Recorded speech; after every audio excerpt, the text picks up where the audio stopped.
Hello, I'm Brian Jackson, editor at IT World Canada, and we're here at the Canadian CIO Summit. Our content continues with Sharon Bauer. She's a privacy manager for the privacy team at KPMG.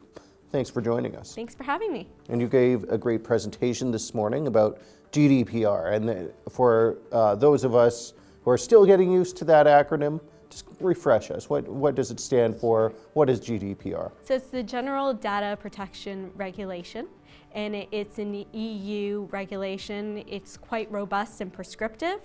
It has 99 articles, 88 pages, 173 recitals, just to explain what the piece of legislation is. And it's really meant to harmonize legislation across the 28 European Union states. Good, and it's been in place since May now, but a lot of people in Canada and around the world, frankly, are still getting their heads around it.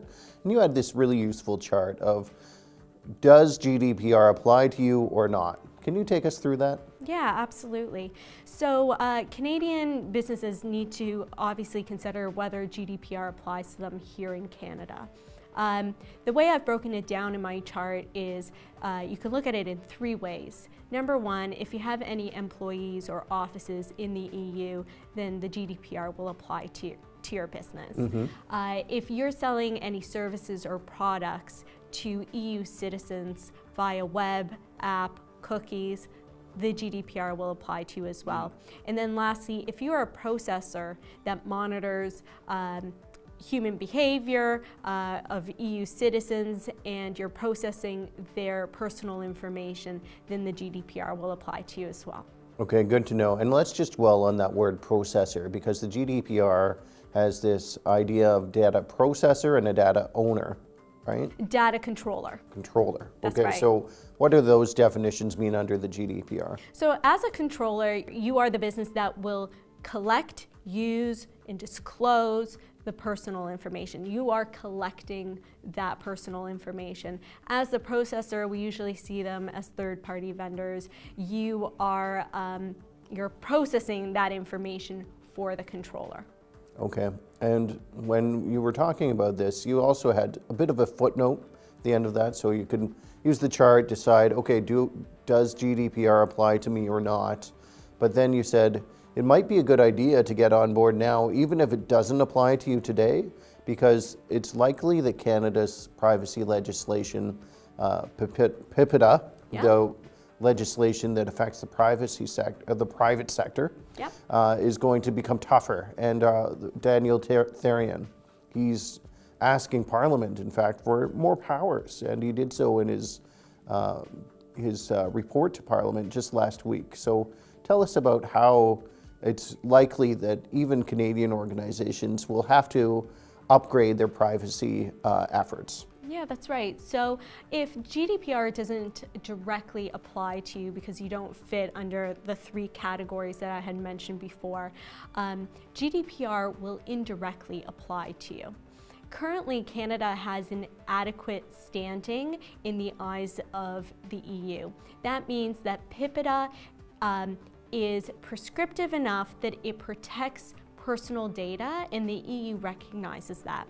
But we obtained that standing in 2001. And as we know, GDPR is quite robust and prescriptive, and there's some concern that now Canada is not going to meet that adequate standing.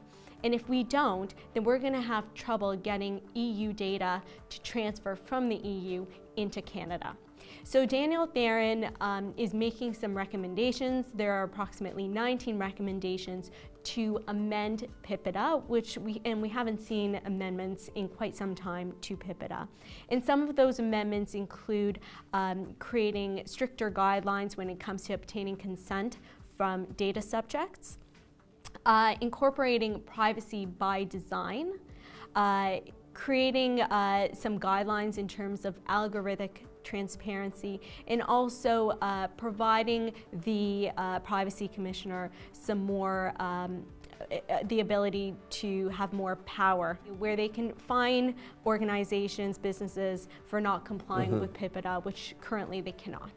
Yeah, so adding some bite to the Privacy Commissioner's bark. That's right. And we got to keep that data flowing between Canada and Europe and around the world to make the global economy work. I mean, it's a digital economy today. It absolutely is. On the other hand, there's this school of thought that we don't need to be more prescriptive. That might stifle innovation and might stifle businesses from competing in the data economy. Right. Yeah, so there are two trains of thought there. Okay, well, thanks for walking us through a bit of it. I really appreciate your time. Thank you so much for having me. And stay tuned to our YouTube channel so you can see the other videos coming out of our Canadian CIO Summit. Again, I'm Brian Jackson for IT World Canada.